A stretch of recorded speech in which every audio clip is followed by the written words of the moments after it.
Ripoti za IOTV pamoja na millardayo.com kutokea Zanzibar. Kiongozi wa mbio za Mwenge wa Uhuru kitaifa 2025 Ismail Aliusi ametoa maelekezo na kumwagiza mkuu wa mkoa Kusini kuhakikisha miradi yote inayotembelewa na Mwenge wa Uhuru, kuhakikisha miradi hiyo ina nyaraka zote na usimamizi kuwepo katika maeneo husika pindi mwenge huo kikagua.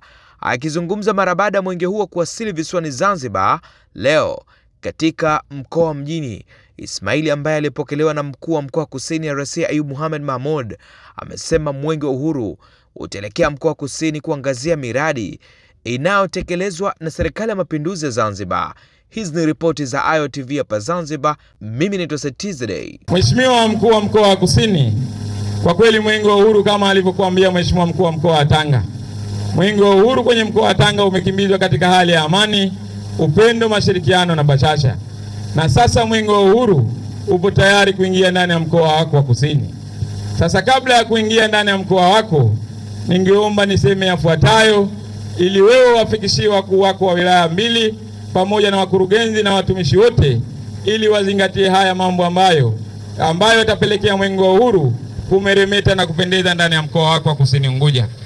Jambo la kwanza, tunaomba taarifa na ratiba zote kwa wilaya zote za siku mbili, kwa maana halmashauri mbili, tuzikute ndani ya magari yetu na gari ya mratibu wetu.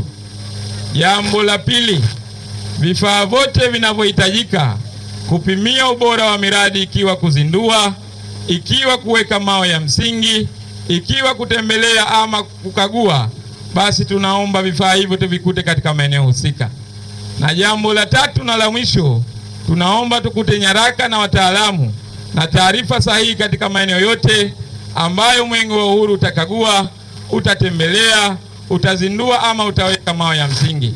Mimi pamoja na vijana wenzangu watano juu ya kujionea miradi yote ambayo imetekelezwa na Dr. Hussein Ali Mwinyi, Rais wa Zanzibar na mwenyekiti wa Baraza la Mapinduzi. Dr. Hussein Mwinyi oye! Dr. Samia oye! Kwamba mapokezi ya Zanzibar mara nyingi huwa yanakusanyisha mikoa yote, kwa maana yakiwa Unguja kwa maana mikoa yote ya Unguja, ikiwa Pemba inakuwa ni mikoa yote ya Pemba. Kwa kweli hapa baadaye najua nitatambua itifaki iliyopo kule ambayo imetupokea leo hii. Ndugu zangu wananchi na ndugu viongozi mliopo hapa, kwa kweli Mwenge wa Uhuru ulikimbizwa ndani ya mkoa wa Tanga, ndani ya halmashauri 11. Na siku ya jana tulimalizia katika halmashauri ya Tanga, halmashauri ya jiji la Tanga, ambapo kwa kweli tulitembelea jumla ya miradi 7. Na kwa kweli niwashukuru sana Mheshimiwa mkuu wa wilaya ya Tanga jiji kwa kazi nzuri ambayo umeifanya, na miradi yote iliridhiwa na Mwenge wa Uhuru kwa 100%. Naomba nimshukuru sana Mheshimiwa mkuu wa mkoa wa Tanga. Ni faraja kubwa ambayo tumeiona ndani ya mkoa wa Tanga, kwa sababu Mwenge huu wa Uhuru kama tulivyoambiwa ni tunu ya taifa ambayo baba taifa Mwalimu Julius Kambarage Nyerere mwaka 1961 aliuasha Mwenge huu wa Uhuru na kuweka juu ya mlima Kilimanjaro. Lakini wakati baba taifa anahutubia wananchi wa Tanganyika, Afrika na dunia kwa ujumla, alisema maneno yafuatayo: sisi tumekwisha kuwasha Mwenge wa Uhuru na kuweka juu ya mlima Kilimanjaro.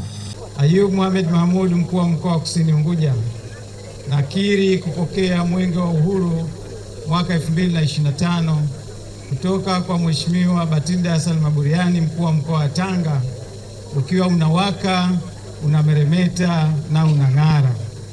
Na naomba nikuahidi kwamba nikiwa nimeupokea Mwenge wa Uhuru pamoja na kiongozi na wakimbiza Mwenge wa Uhuru kitaifa mwaka 2025, Mwenge huu wa Uhuru ukiwa mkoa wa Kusini Unguja, tunataraji kukimbiza katika masafa ya urefu wa kilomita 193.56 na utatembelea miradi, utafungua miradi ya maendeleo pamoja na kuweka mawe ya msingi. Jumla ya miradi 8 inatarajia kutembelewa, kufunguliwa na kuwekewa mawe ya msingi yenye thamani ya fedha za Kitanzania shilingi bilioni 200,889,470,475. Vile vile Mwenge huu wa Uhuru ukiwa katika mkoa wa Kusini Unguja katika wilaya zake mbili, wilaya ya Kusini Unguja na wilaya ya Kati, utaweza kutembelea katika shughuli 10 mbalimbali za kijamii, za vijana, za mazingira na kadhalika. Namuomba Mwenyezi Mungu